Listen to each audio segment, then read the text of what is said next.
ꯐꯖꯩ ꯑꯩꯈꯣꯏ ꯕꯣꯅꯦꯝꯁꯦ ꯁꯛꯇꯤ ꯐꯖꯗ꯭ꯔꯣ ꯁꯛ ꯌꯥꯝ ꯊꯤꯅ ꯐꯖꯩꯑꯕ ꯌꯥꯝ ꯊꯤ ꯐꯖꯩꯕ ꯍꯣꯏ ꯍꯣꯏ ꯄꯣꯁ ꯇꯥꯔꯦ ꯉꯁꯤꯗꯤ ꯃꯥꯏ ꯇꯨꯄꯤꯁꯤꯅꯦ ꯑꯩꯅ ꯆꯥꯛꯏꯁꯦ ꯍꯥꯏ ꯃꯦꯝ ꯉꯁꯤꯁꯦ ꯑꯩꯈꯣꯏ ꯕꯣꯅꯦꯝꯒꯤ ꯕꯖꯥꯔ ꯆꯠꯄ ꯅꯨꯃꯤꯠ ꯑꯣꯏꯗꯣꯏꯅꯦꯕꯀꯣ ꯑꯗꯣ ꯃꯣꯏꯒꯤ ꯌꯨꯝ ꯌꯧꯁꯤꯜꯂꯛꯑꯦ ꯑꯗꯣ ꯃꯥ ꯂꯣꯏꯁꯤꯜꯂꯕ꯭ꯔꯥ ꯌꯦꯡꯒꯦꯀꯣ ꯆꯠꯅꯕꯒꯤ ꯔꯦꯗꯤꯕꯨꯗꯤ ꯑꯩꯕꯨꯗꯤ ꯄꯨꯔꯥ ꯂꯣꯏꯔꯦꯕ ꯑꯃꯨꯛ ꯃꯥ ꯈꯛꯇ ꯉꯥꯏꯔꯦ ꯃꯥ ꯂꯣꯏꯁꯤꯟꯕ ꯀꯌꯥꯝ ꯀꯨꯏꯔꯖꯥꯠꯅꯣ ꯍꯥꯏꯈꯤꯕꯅꯦꯕ ꯑꯩꯅ ꯕꯣꯅꯦꯝ ꯀꯥꯏ ꯂꯩꯒꯦ ꯂꯣꯏꯗꯤ ꯂꯣꯏꯔ ꯃꯥꯜꯂꯦ ꯀꯗꯥꯏꯅꯣ Cairo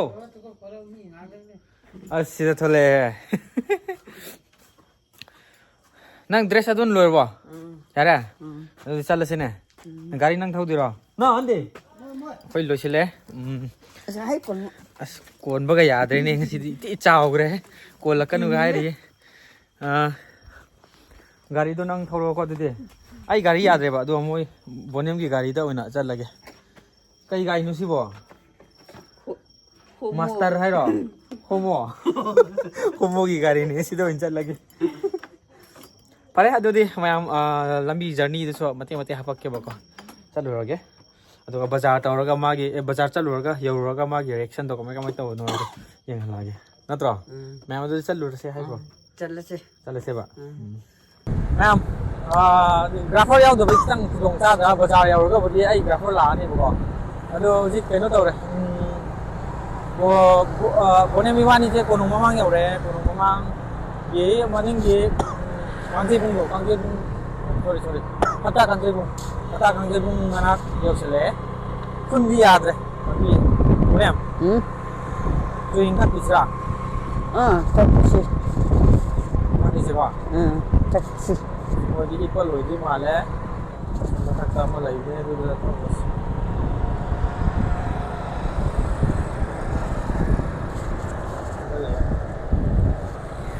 sida kita tasi kani atas sembio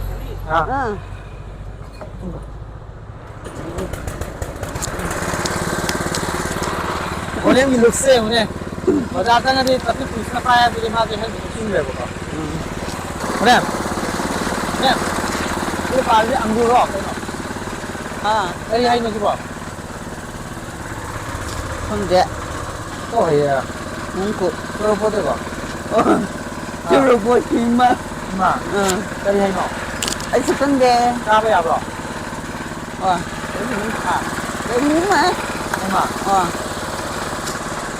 bokul lain yang gua situ bokul lah gula kan tapi ya red color or itu nih bahaya kain mana caro dah kalau dinap pak ya ada cara sih kok koki pak sisa anak cara bro ada hai desu caba kunta napa dari sini goodbye ini nang ni sambil lau kecil ini nang ni par kan right side kalau ya bro sih kayak gini apa bro as nih kong ini jet kutu piro oh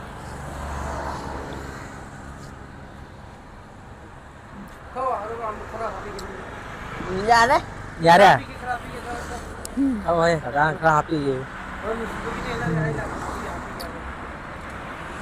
kagil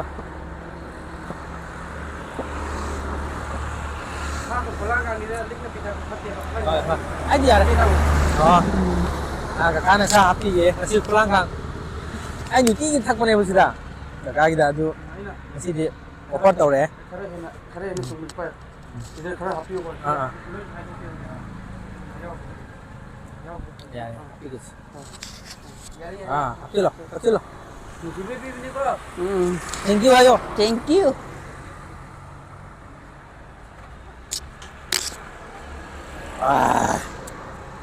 Karima hino si bo chui maru lay ba kani ai chui ro maru lay te không để lao tidak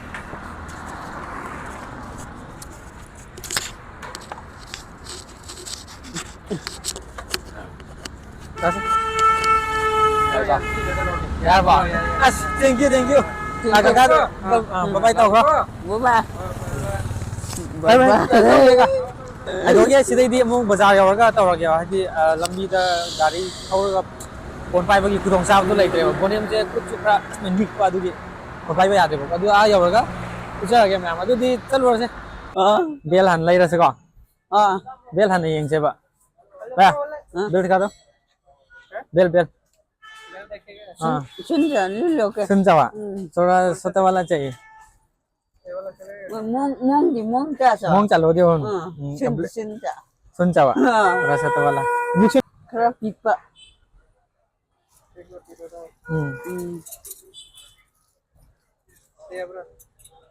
येंगो खरा quality खरा फबा पिरो लेथर की पिरो लेथर की तो हां सात का पिपो द पिरो ये यो खल्लो बको सिदी याले 숨부터 안 피로 숨부터 안 피로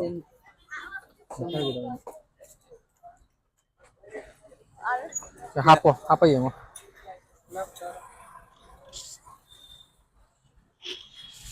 Yale yan adu chana ba यारे यारे makhundi hutra su yaro yaro he hut करने ama hoto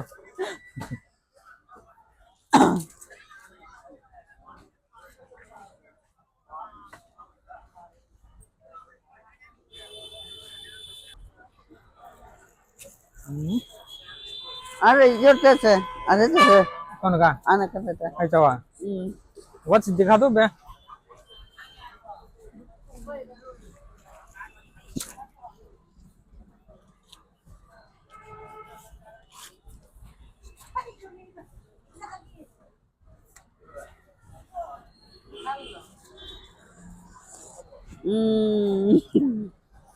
Kaya mo na sipa meron.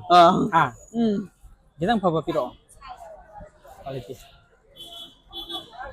Sige ang hangin na. Này chỉ tao ăn trăm ăn hay rồi luôn. Mana man, ang tawan mo.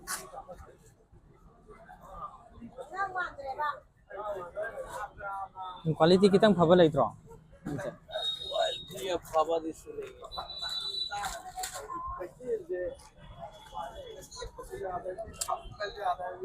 Isa mana ba malida? Kaya hay no sina.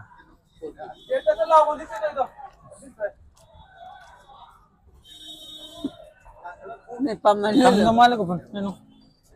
Ang lino. Tao ini. Detail na kapit pala ito.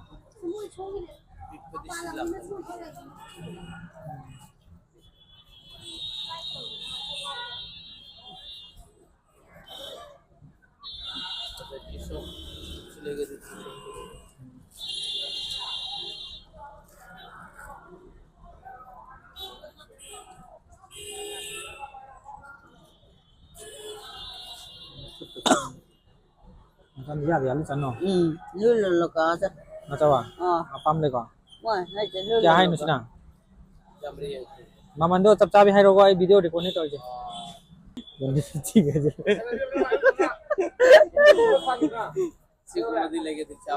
Time set कमाई तो है उन्हें palm अब रहा यार को ओलो ओलो अंदर सोमदा होगलो ने अस नहीं तो खलो ने यार को ये पोस्ट आ रहे गाड़ी हम हाफ के दे दी उन्हें हाँ दे दी kung moza hana laira sira adi dukan yam hangnadri bo ko na kung moza hana laira ga ajuga kung moza hana laira ba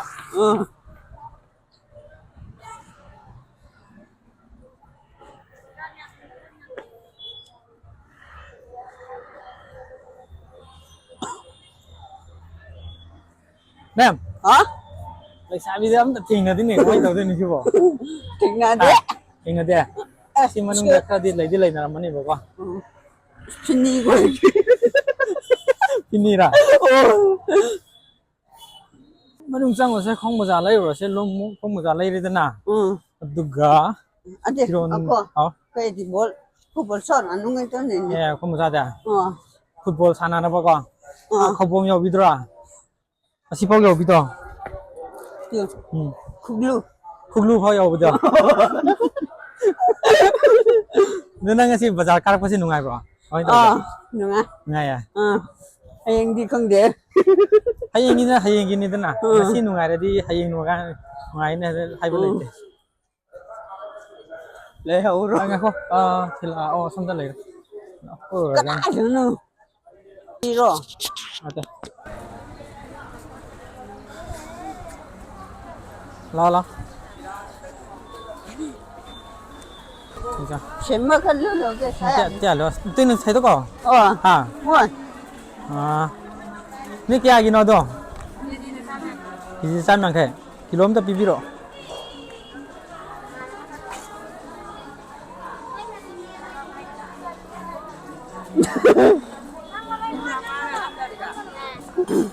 Ako. Hao. Dito Ara tu maharayu nang manyu rela. Wah, nama kata yan eh. As sangta. Mak kaya ro. 150. 강님 해봐.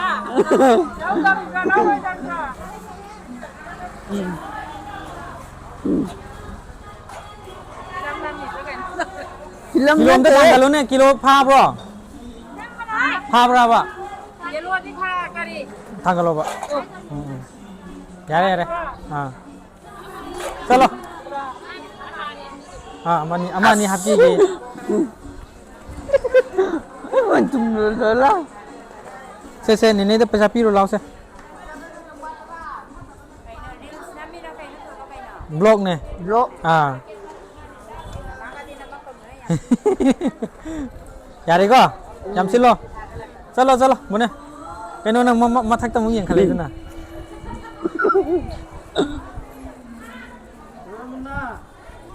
Chalo.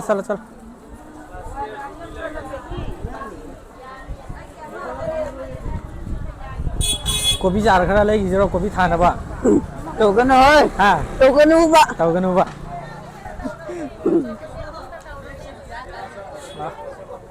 Oh, tak kau jual ni. Sok sida na apa mo khalo se sida. Sang. Kas socks kra yeng bio.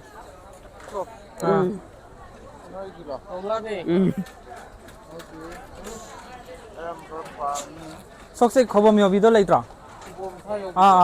Football sana bagi. Adik kuglu tu kan. Foto ai pagi pro. Si ai pagi bel. Siang apple do nang payo. Kari masu pamino black pam bro. Adu seta kya no? Asang ba do? Sangi adu. Adu di lai roye. Nang hai bu da si yo bidro khu yo bidro. Du di sida lai roy ne. Adu pame hai ro. Asi yara bo. Asi di pang de. Ma ya khoi guard upo ya bi du ne or ma le. Hare adu di next time ngor ge ko. Go.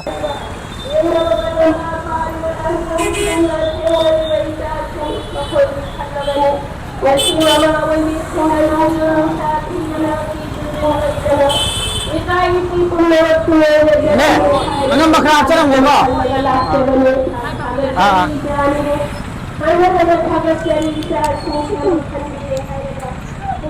Lo. Warem. Si jaga sina ko. Nagamapal hai ba. Gari am chin mane. Sai akhoi na bel ga watch ka lei bai jaga dun ne. Ima kai thel manak tane bo ko. Chali sina pauna bazar. Sorry. Nagamapal. Warem. Sina kan na chat to auto da ne. Dai sabi sing nangon na mun na yeng ge bo ko. Nangon da kai nong khan ba di yaw ba ma le.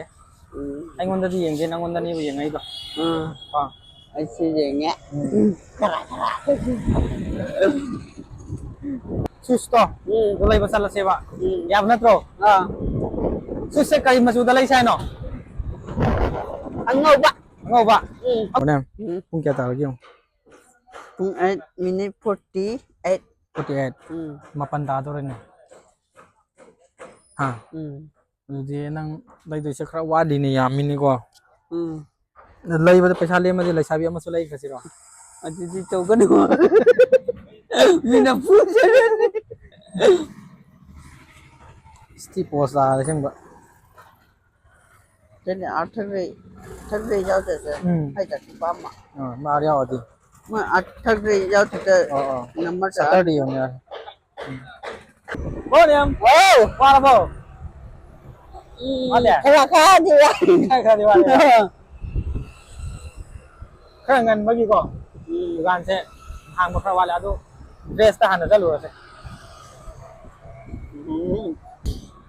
Morning ꯁꯤꯁꯦ ꯀꯔꯤꯅꯣ ꯁꯤꯗ ꯂꯩꯔꯤꯁꯤ ꯀꯔꯤꯅꯣꯕ ꯀꯪꯂꯥꯔꯣ ꯀꯪꯂꯥꯔꯣ ꯀꯪꯂꯥꯔ ꯈꯪꯗꯦ ꯁꯤ ꯀꯩꯅꯣꯗꯨꯅ ꯀꯪꯂꯥ ꯕꯨꯖꯤꯌꯥ ꯍꯥꯏꯕꯗꯨ ꯅꯠꯇ꯭ꯔꯣ ꯁꯤꯕꯣ ꯅꯠꯇꯦ ꯑꯁꯤꯗꯤ ꯀꯪꯂꯥ ꯒꯦꯠꯅꯦ ꯀꯪꯂꯥ ꯒꯦꯠ ꯍꯥꯏꯕꯗꯨ ꯁꯤꯅꯦꯕꯀോ ꯃꯣꯔꯅꯤꯡ ꯀꯔꯤ ꯊꯣꯡꯅꯣ ꯁꯤꯁꯦ ꯈꯪꯗꯦꯗ ꯑꯁꯤꯗꯤ ꯁꯟꯁꯦꯟ ꯊꯣꯡ ꯍꯥꯏꯕꯗꯣ ꯁꯤꯅꯦ ꯁꯟꯁꯦꯟ ꯊꯣꯡ ꯍꯣꯏ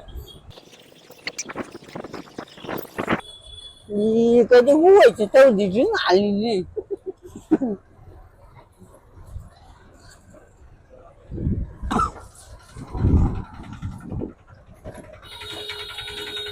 마찬가지 앞. 자, nè, vào hít, mình là lôi khăn khí đâu đây? Khăn luôn.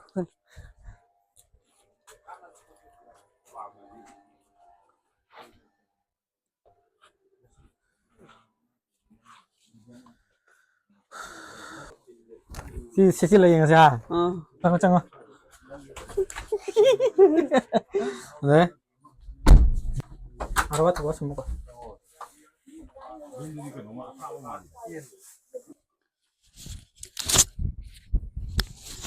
Winter chăng em nên là sila t-shirt khai yang siapa ko?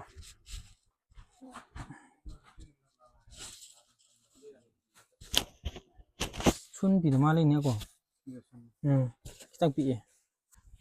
Kaya hanuram na yatra.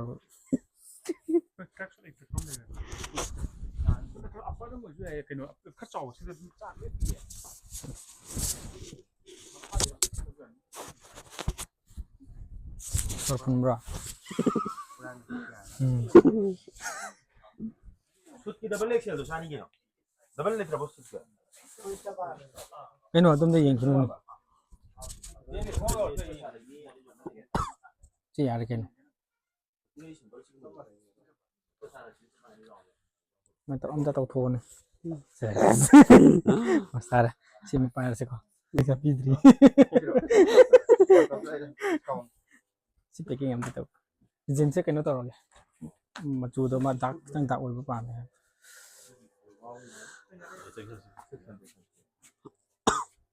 Budis ama laure ba ko. Fashion and entertainment dagi. Ado cái nó tao rồi. Jeans to dark blue to pamba. Ade size pudi chai ba ko. Dark blue to pamba ki jaga change tao dore. Jeans se laure tre. Chikak laure ba ko. Jeans amuk chalu ra ha. Are, de jeans yon banda amuk chalu ra. La la la la. Nung sana sabani mga sabani sana bimana sa kadabo ay dikire urong ng sulaglo umang ng sariba lalaha ay di sana bimahati sa orani teret teret teret nung samagi may salata कुचो कुमेन hi Phethai Khare my थोंग लोइना मक्सिलानी La La La La La La La La La La La Say masala. Hi Say masala. मोय सही La la la la chào con masala.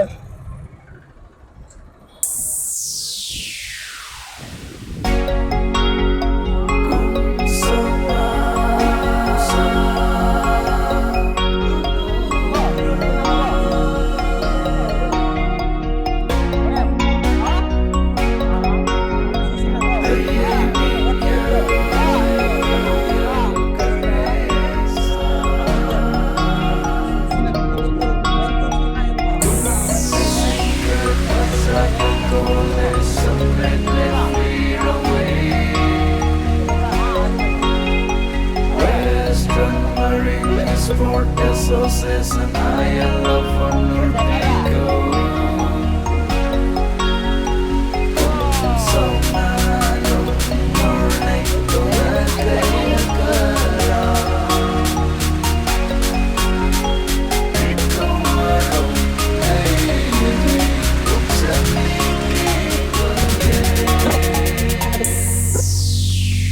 Come on. Ai, Bonel. Ah, Good morning. good morning.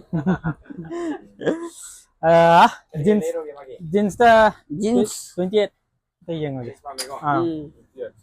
Ka dark blue pa me. Taklo. Dark blue. Ako. Bonam sila pham. Senang je tak yom pai pai ta tu pai ra pai bam yaw ka chu udre ni na.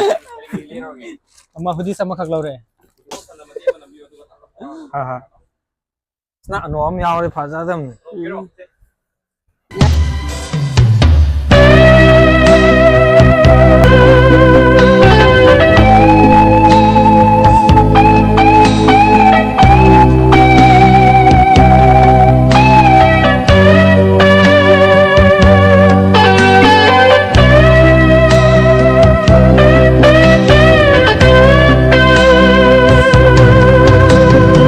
Adu yagadro.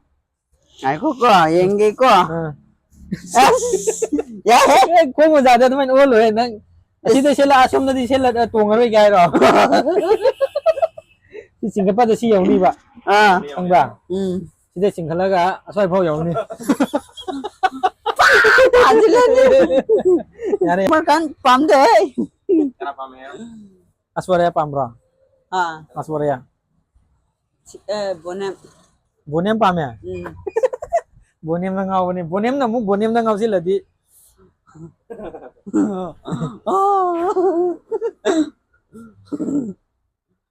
Jadi saya tu yang tahu yang miaro ko. Sus leire. Sus. Diga jeans amaga t-shirt amaga. Ka. Ah. Jadi dada babay toramo. Baba. Hinsek toramo. Dada su toramo. Matang damong lagi. Matang da okay.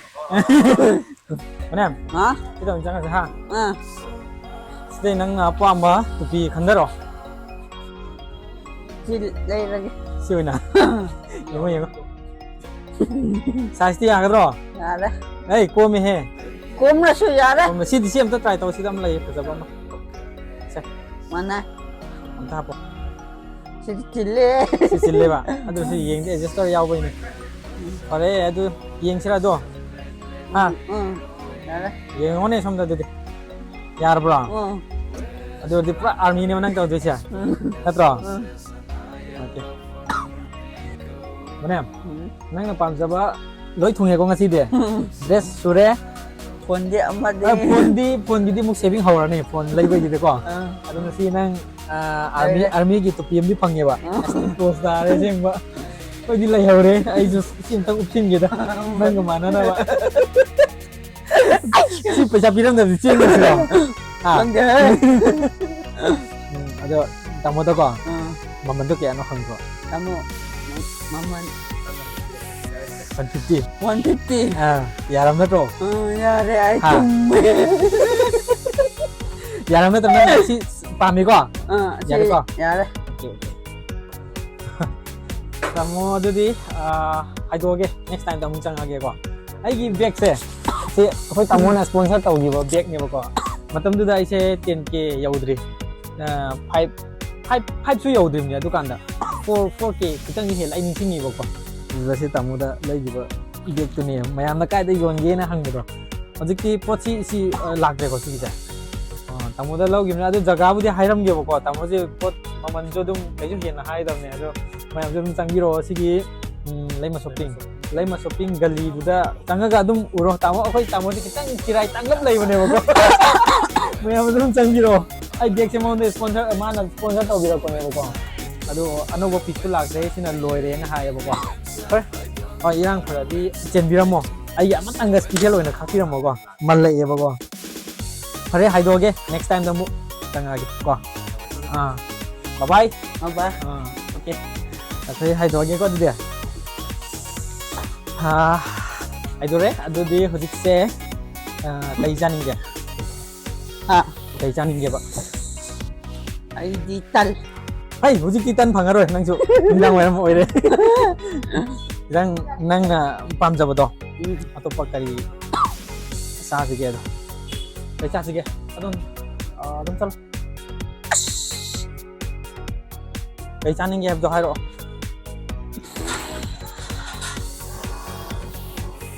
Pani puri oin cha do ko. Ai do ko. Ah. Mo, ne ba ma loi ka? Bonam. Ha? Imphal lakpadi kari bu yenguni ha. Mi mayam si yengun natan. Ako itay ma lay rami. Ako itay ma injang na piyo la lerme. Koi ro gi ge. Si mathak ta kakalaga ko. Mathak ta tower do pot yengban natan na. Kai upai leite ba. Mi yengban natan na. Kakalaga ko. Imphal gi jaga do khara tak lakte ba ko. Kangla se next time sang se. Masi sang banang ngaro. Tabak si yaman gi bagi. Kaya ay lay tumura.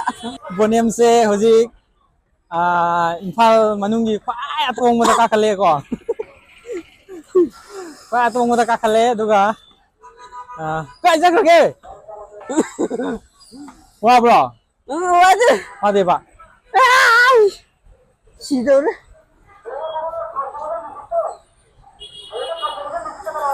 Jik se. Kom lo. Ada lagi sa. Udah ko. Ada lagi sa. Kang lagian. Ko. Kang lagian ayo. Enggak get. Get kang lagian ni ko. Ngasi sang ba ya rồi. Sakan di kha di thau bu di ui. Yang se sang ba nang ba yang se ko. Adu ma som yang lo. Sina ne. Pa polo ground. Pagi sagol kangjai sana pamdo. Horse man thau do. Si oi ne ba ko. Sina overbridge na sa khoi lan ba do. Adu oi re ko. Na. Nungai bra kamai dau ke. Nungai ya. Nang pai si kai no. Ada gari manung thamlam dre ko. Posta re ngasi di mai tu pi sine ain chai ji. Maning ontho gam tang up siro. Mai na. Es posta ye. Mamang na putay da. Semai upan na. Ba. Adu na posta ida. Isa yam ta sakai ro kitang mutto. Ang ngi bazar lak pagi nungai do. Nang si han bani mun lai jin natra. Adu makha da kumbaga le sabilang na rusiro. Hoi. Kum si ha. Sabilang na kum re ko ma hosi. Sige Bismathak sidagi kumdar e hosi.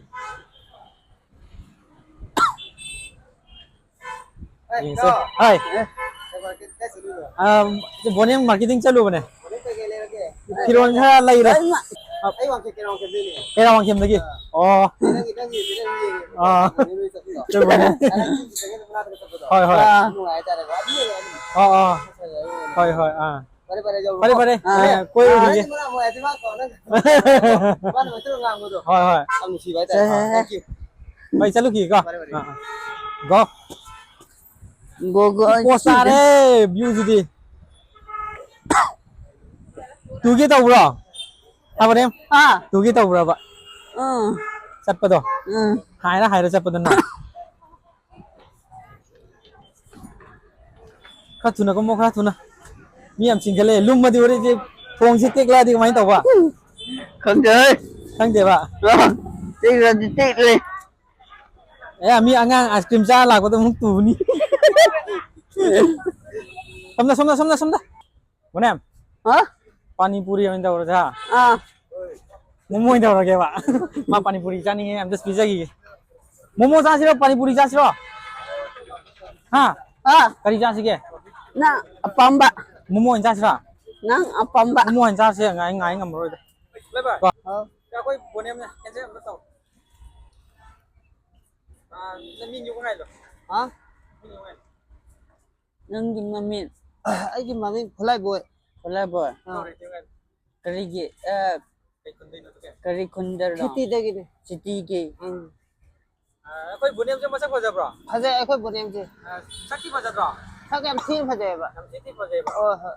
Ado nang bonem ka isa nang bonem ka kana na hiram to mal. ꯑꯩꯅ ꯍꯦꯟꯅ ꯍꯩꯅꯤꯗ ꯑꯗꯨꯅ ꯏꯁꯩ ꯃꯇꯦꯛ ꯑꯝꯇ ꯇꯧꯊꯣꯔꯛꯑꯣ ꯑꯗꯨꯗꯤ ꯋꯥꯠꯇꯄ꯭ꯂꯥꯗꯕꯤ ꯂꯩꯔꯥꯡꯅꯤ ꯆꯝꯅ ꯀꯦꯔꯕꯤ ꯃꯥꯏꯊꯣꯡꯅꯤ ꯍꯩꯅꯝ ꯂꯩꯅꯝ ꯆꯦꯜꯂꯕ ꯃꯨꯔ ꯅꯪꯒꯤ ꯆꯝꯂꯥꯡꯅꯤ ꯄꯣꯠꯇ ꯁꯦꯡꯅ ꯅꯤꯡꯊꯤꯔꯦ ꯄꯣꯁꯇꯥꯔꯕꯤ ꯃꯥꯏꯊꯣꯡꯁꯦ ꯌꯦꯡ ꯄꯦꯟꯕ ꯅꯥꯏꯗꯔꯦ ꯆꯠꯊꯣꯛꯎꯔꯦ ꯅꯪꯁꯦ ꯃꯤꯌꯥꯝ ꯄꯨꯝꯕꯗ ꯑꯦꯁꯇꯤ ꯅꯩꯌꯦ ꯃꯅꯦꯝ ꯅꯪꯁꯨ ꯃꯇꯦꯛ ꯑꯝꯇ ꯇꯧꯔꯣ ꯅꯪ ꯏꯁꯩ ꯀꯔꯤ ꯏꯁꯩ ꯃꯅꯤꯄꯨꯔꯤ ꯏꯁꯩ ꯑꯝꯇ ꯇꯧꯔꯣ ꯑꯅꯤ ꯑꯦꯖꯦ ꯁꯤꯀꯣ ꯆꯠꯇꯦ ꯊꯦꯡꯅꯕꯁꯤꯗ ꯑꯝꯇ ꯃꯥꯏ ꯃꯥꯏ ꯁꯣꯝꯗ ꯇꯥꯖꯦ ꯍꯥ ꯊꯦꯡꯅꯕ ꯈꯤꯇꯪ ꯀꯟꯅ ꯆꯪꯂꯣ ꯊꯦꯡꯂꯕ ꯑꯍꯤꯡꯁꯤꯗ ꯈꯤꯇꯪ ꯀꯟꯅ ꯆꯪꯂꯣ ꯂꯣꯏꯕꯣꯏꯒꯤ ꯏꯁꯩ ꯁꯛꯄꯒꯤ ꯄ꯭ꯔꯥꯏꯖ ꯁꯤꯗ ꯂꯩꯔꯦ ꯂꯣꯏꯕꯣꯏ ꯑꯣꯏꯌꯦ ꯉꯥꯛꯇꯪ ꯐꯝꯒꯣꯀꯣ ꯑꯗꯨꯗꯤ ꯃꯥ ꯏꯁꯩ ꯑꯝꯇ ꯇꯥꯒꯣ ꯆꯠꯂꯣ ꯊꯦꯡꯅꯕ ꯑꯍꯤꯡꯁꯤꯗ ꯊꯦꯡꯅꯕ ꯂꯣꯏꯕꯣꯏ ꯈꯨꯠꯀꯗꯣ ꯁꯨꯃꯥꯏꯅ ꯇꯧꯅꯤ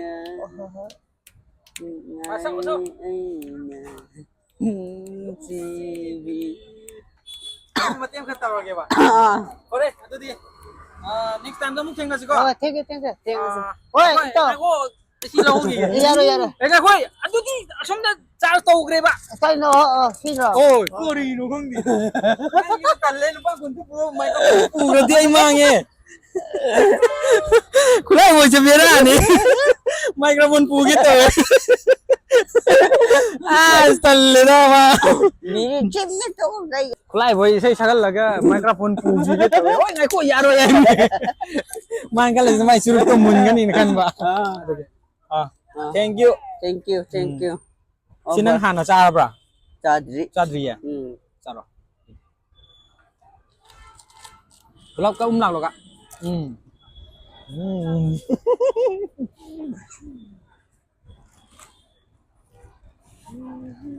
ꯍꯥꯎꯈ꯭ꯔꯦ ꯈꯨꯠꯂꯥꯏ ꯕꯣꯏ ꯅꯪꯗ꯭ꯔꯦ ꯃꯥꯡꯈ꯭ꯔꯦ ꯀꯗꯥꯏ ꯆꯠꯈ꯭ꯔꯦ ꯑꯩ ꯃꯅꯤꯡꯗꯣꯝ ꯑꯁꯣꯝ ꯆꯠꯈ꯭ꯔꯦ ꯆꯠꯈ꯭ꯔꯦ ꯂꯥꯡꯈ꯭ꯔꯦ ꯅꯪ ꯂꯩꯇꯔꯣ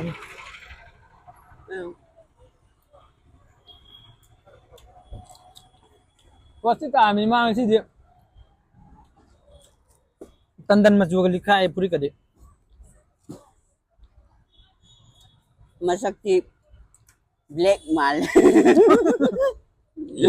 ꯉꯥꯁꯤ ꯕ꯭ꯂꯦꯛ ꯀꯂꯔ ꯑꯣꯏꯕ꯭ꯔꯣ ꯍꯥ ꯈꯨꯠꯂꯥꯏ ꯕꯣꯏꯒ ꯂꯣꯏ ꯂꯩꯍꯧꯔꯦꯗ ꯑꯩꯈꯣꯏ ꯕꯣꯅꯤꯌꯝꯅ ꯍꯦꯜꯂꯤꯗꯨ ꯁꯛꯀꯅꯤ ꯅꯪ ꯑꯗꯨꯗꯤ ꯃꯅꯨꯡꯒꯤ ꯀꯩꯝ ꯌꯥꯎꯗ꯭ꯔꯤ ꯅꯪ ꯆꯥꯔꯤꯗꯣ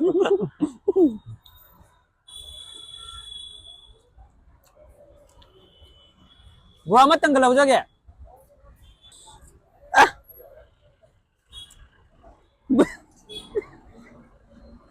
ꯍꯨꯔꯥꯜꯂꯦ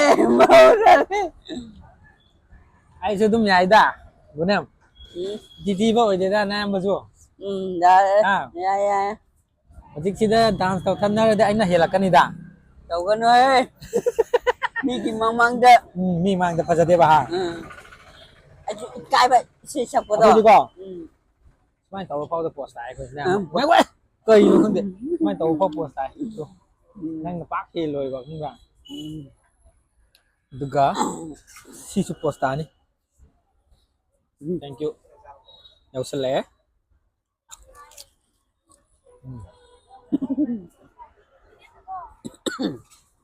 ꯑꯆꯥꯄꯣꯠ ꯃꯃꯤꯡꯁꯦ ꯀꯔꯤꯕ ꯃꯤꯡꯗꯣ ꯍꯥ पानीपुरी का panipuri kemarin lau là sánh ngoài lịch rất nào tâm sao của ha gần mình có gì đâu nơi nàn lại sai bị mang cả ha đó là xì cái tàu Nang do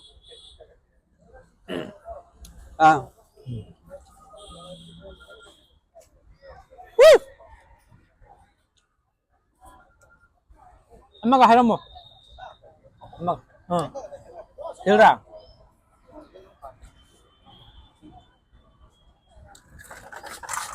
여기라 Yara topi 그래 아까 드라파 생각이 타박이 안 찍는 그래? 아이 짜바지 야원 능 그래 근데 좀 하더라시라 마케팅 줄로 염니나고 누진 그게 타박 이사이 타박 쇼크라 사통 나루래 뭐냐 저대도 하더라자 라 gari de 뭐냐 गाड़ी मीना पुख्रे इबानी खोंग हंदरीब्रा खंदे workshop गाड़ी थमलमेबा लौरुखीगे बनी से हाइदरागे बोने माइब्रो nga करी जगह सिबो खंदे दा हाँ कंजई माने माने माने bye bye thank you thank you हाइदरागे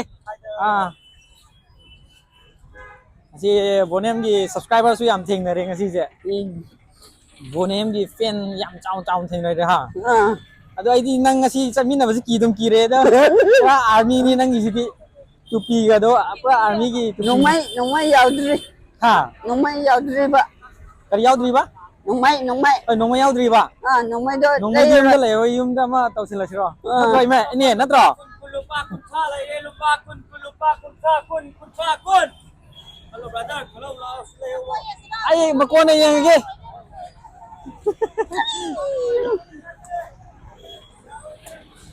senden pink color am lau sila siro ha pink color senden am lau sila siro nang ni sawak ta na auto da tong ni na ko go anh ra come some side blanket ima ningo chako bai ro oh ningo chako bai malu re nati ai keno bonem nang mi marak tala na kapati sana bai ta tala li du sanani ai da pamba nang sai ba mung khui no sai ba hole ba sai ba mung khui no ai was no bonem la nang samu makong samu masak khanga bro samudi khangdri khangdri ya oke la samu manak sa mang chalo khrayang na ado right ai oi adum na sakano dum gari lai left ta sakada left ta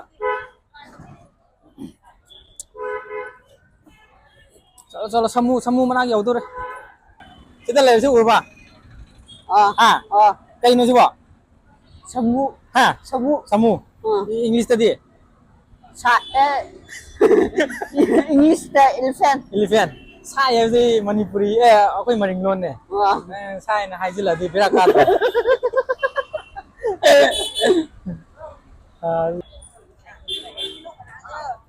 go si जगह से फसे दो fase हां fase ba नान दबरा nale बा नाले हर जे अंगोंदा अमता येंगो दना waja to ina pai be nale से photo हम तो भी के फोटो हम तो भी के बा ले को कम येंगो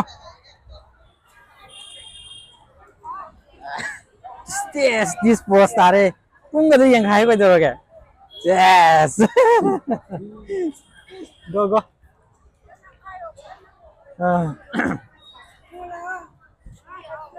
nga ko na lai rage ngasi nga sa ro ha nga ai pamde sound 25 ama low khage 2025 ki calendar ama low sing khage boniam ka re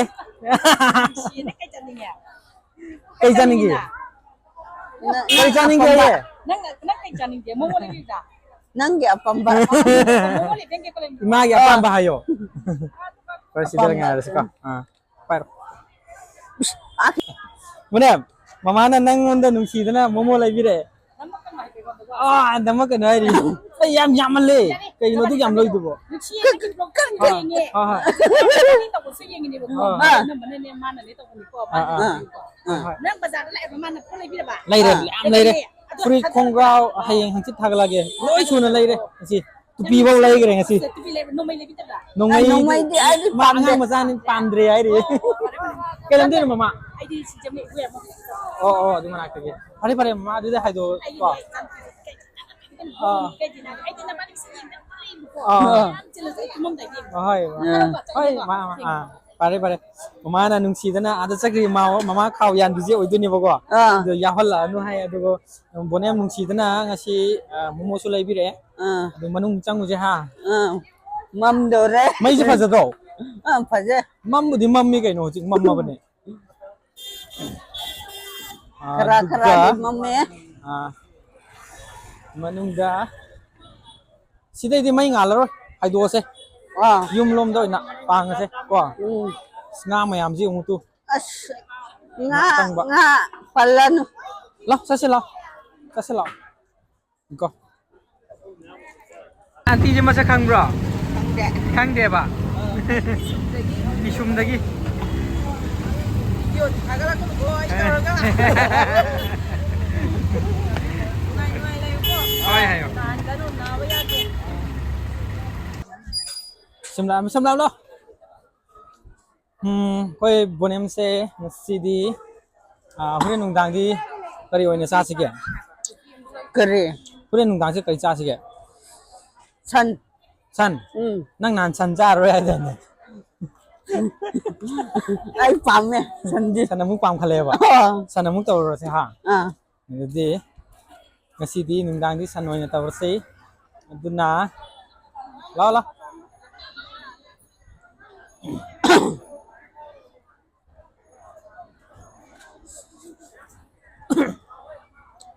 네 가리라 용도고.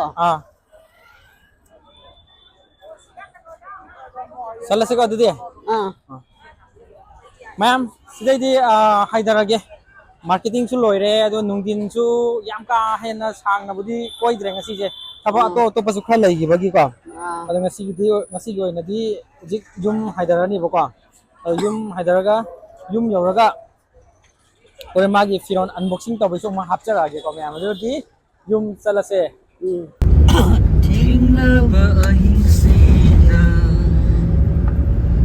Thing love anh sida Jig love mà phong sida Ai đi ai na Nung si bi Thing love anh sida Sao là cái Thing love anh sida Jig love mà phong sida Ai đi ai na Nung si bi Nung si bi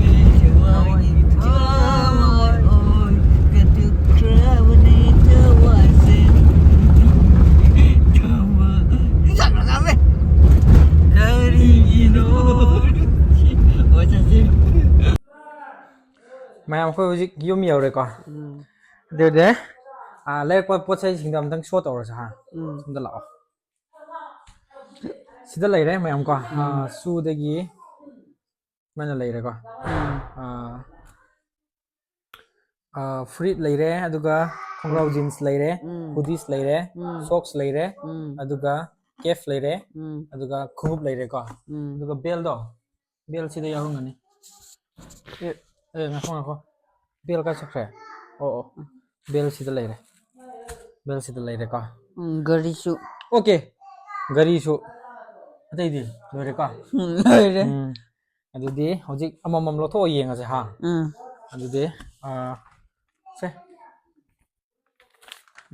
si se aro khungup se Valenciaga gi track khungup tu ni ko aro mana white pa me du white adum lo ram ni ko se white ka kitang check taw ba hamda utlo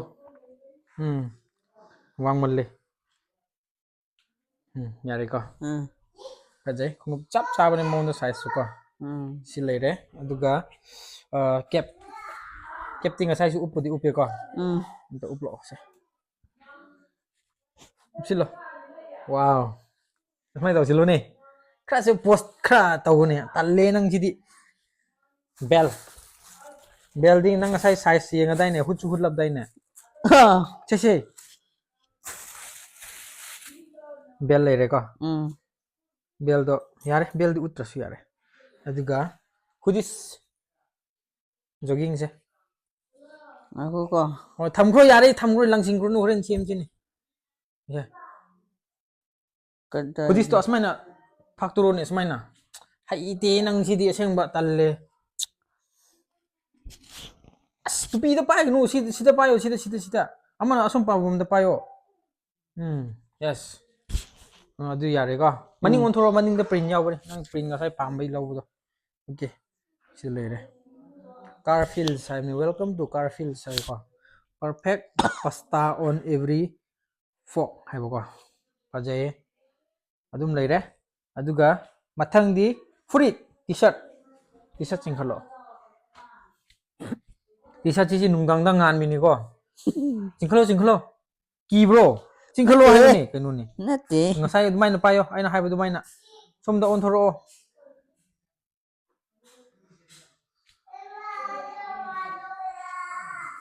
ꯑꯗꯨꯝꯗ ꯄꯥꯏꯌꯣ ꯁꯨꯃꯥꯏꯅ ꯄꯥꯏꯌꯣ ꯑꯗꯨꯝꯗ ꯄꯥꯏꯌꯣ okay ꯐꯖꯩꯀꯣ Pam Pam. Angel Pam. Angel. ꯐꯖꯩ ꯁꯤ ꯃꯊꯛꯇ ꯆꯦꯟ ꯑꯃ ꯌꯥꯎꯋꯦ ꯑꯩꯈꯣꯏ ꯗꯥ ꯖꯤꯇꯦꯁꯅ ꯅꯪꯒꯤꯗꯃꯛꯇ ꯆꯞ ꯆꯥꯕ ꯈꯟꯕꯤꯕꯅꯦꯕꯀꯣ ꯑꯗꯨꯝ ꯂꯩꯖꯔꯦ ꯁꯤ ꯊꯝꯈ꯭ꯔꯣ ꯁꯣꯛꯁꯇꯤ ꯉꯁꯥꯏ ꯅꯪ ꯑꯣꯟꯗꯥꯏꯅꯦ ꯐꯨꯠꯕꯣꯜ ꯁꯥꯟꯅꯕꯒꯤ ꯑꯁꯥꯡꯕꯗꯣ ꯀꯥꯏ ꯐꯥꯎ ꯌꯧꯋꯦꯕ ꯑꯗꯨ ꯐꯥꯎꯕ ꯌꯥꯔꯦ ꯑꯗꯨ ꯈꯣꯡꯒ꯭ꯔꯥꯎꯗꯣ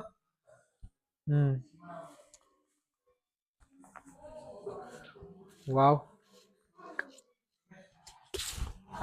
ꯐꯖꯩꯀꯣ ꯅꯨꯡꯊꯤꯟꯗꯗꯤ ꯐꯖꯒꯅꯤ ꯅꯪꯒꯤ ꯁꯥꯏꯖ ꯑꯣꯟꯕꯗꯨ ꯂꯥꯟꯈ꯭ꯔꯦ ꯌꯥꯔꯦ ꯉꯁꯥꯏ ꯁꯦꯠꯂꯦ ꯌꯥꯔꯦ ꯀꯩꯝ ꯇꯧꯔꯔꯣꯏ ꯁꯥꯏꯖꯀꯤꯗꯤ ꯀꯩꯝ ꯆꯤꯡꯅꯅꯤꯡꯉꯥই ꯂꯩꯇ꯭ꯔꯦ ꯁꯦꯠꯈ꯭ꯔꯕꯅꯤꯅ ꯐꯖꯩ ꯑꯗꯨꯒ ꯑꯃ ꯋꯥꯠꯂꯤꯌꯦ ꯀꯩꯅꯣꯝꯃ ꯋꯥꯠꯆ ꯎꯠꯂꯣ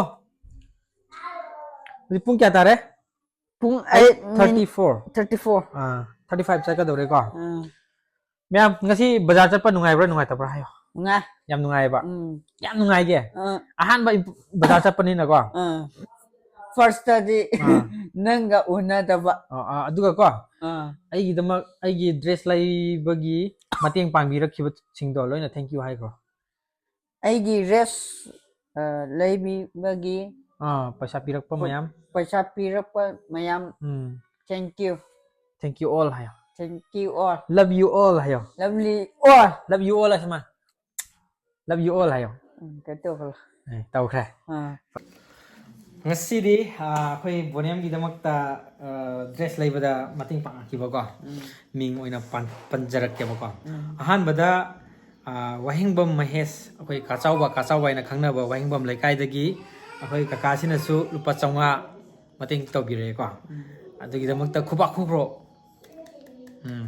ꯑꯗꯨꯒ ꯃꯊꯪ ꯑꯅꯤꯁꯨꯕꯗ ꯁꯣꯅꯤꯌꯥ ꯌꯨꯝꯅꯥꯝ ꯏꯆꯦꯁꯤꯅꯁꯨ ꯂꯨꯄꯥ 100 ꯑꯃ ꯃꯇꯦꯡ ꯇꯧꯕꯤꯔꯛꯑꯦ ꯏꯆꯦꯁꯦ ꯁꯤꯡꯖꯃꯩꯗꯒꯤꯅꯦ ꯍꯥꯏꯕꯤꯔꯝꯕꯅꯦꯕꯀꯣ ꯁꯤꯡꯖꯃꯩꯗꯒꯤ ꯏꯆꯦꯅꯁꯨ ꯂꯨꯄꯥ 100 ꯀꯣ ꯑꯗꯨꯒ ꯏꯆꯦ ꯂꯩꯁꯤꯄꯦꯝ ꯀꯩꯁꯤꯡ ꯄꯣꯏꯔꯧ ꯑꯩꯈꯣꯏ ꯁꯤ ꯃꯃꯥꯡꯗꯒꯤ ꯄꯣꯏꯔꯧ ꯈꯨꯟꯗꯣ ꯇꯥꯡꯈꯨꯜꯁꯤꯗ ꯁꯤ ꯃꯃꯥꯡꯗ ꯇꯥꯡꯈꯨꯜ ꯈꯨꯟ ꯑꯃ ꯂꯩꯌꯦꯀꯣ ꯑꯗꯨꯗꯒꯤ ꯏꯆꯦꯅꯁꯨ ꯂꯨꯄꯥ 200 rupees ꯇꯧꯕꯤꯔꯛꯑꯦꯀꯣ ꯑꯗꯨꯒ ꯃꯔꯤ ꯁꯨꯕꯗ ꯂꯥꯏꯁ꯭ꯔꯝ ꯔꯣꯕꯤꯟ ꯃꯣꯏꯔꯥꯡ ꯈꯨꯅꯧꯗꯒꯤ ꯏꯌꯥꯝꯕ ꯔꯣꯕꯤꯟ ꯃꯥꯛꯁꯦ ꯍꯧꯖꯤꯛ ꯑꯁꯥꯝꯗ ꯍꯥꯏꯕ꯭ꯔꯥ ꯀꯥꯏꯗꯅꯣꯝ ꯂꯩ ꯍꯥꯏꯕꯅꯦ ꯃꯥꯛꯅꯁꯨ ꯂꯨꯄꯥ 500 ꯗꯣꯅꯦꯠ ꯇꯧꯕꯤꯔꯛꯑꯦꯀꯣ ꯀꯩꯅꯣꯗꯒꯤꯅꯦ ꯃꯥꯁꯨ ꯃꯣꯏꯔꯥꯡ ꯈꯨꯅꯧ ꯍꯧꯖꯤꯛ ꯑꯩꯅ ꯁ꯭ꯋꯥꯏꯈ꯭ꯔꯦ ꯃꯣꯏꯔꯥꯡ ꯈꯨꯅꯧ ꯈꯔ ꯂꯥꯞꯄꯤꯀꯣ ꯑꯩꯈꯣꯏꯒꯤ G20 ꯇꯧꯈꯤꯕ ꯖꯒꯥꯗꯣ ꯑꯣꯏꯗꯣꯏꯅꯦ ꯑꯗꯨꯗꯨꯒ 5 ꯁꯨꯕꯗ ꯏꯆꯦ ꯕꯤꯗ꯭ꯌꯥꯂꯛꯁꯃꯤ ꯇꯣꯞ ꯃꯣꯏꯔꯥꯡ ꯀꯝꯄꯨꯗꯒꯤ ꯏꯆꯦꯁꯤꯅꯁꯨ ꯂꯨꯄꯥ 500 ꯕꯣꯅꯦꯝꯒꯤꯗꯃꯛꯇ ꯋꯥꯠꯆ ꯂꯩꯅꯕ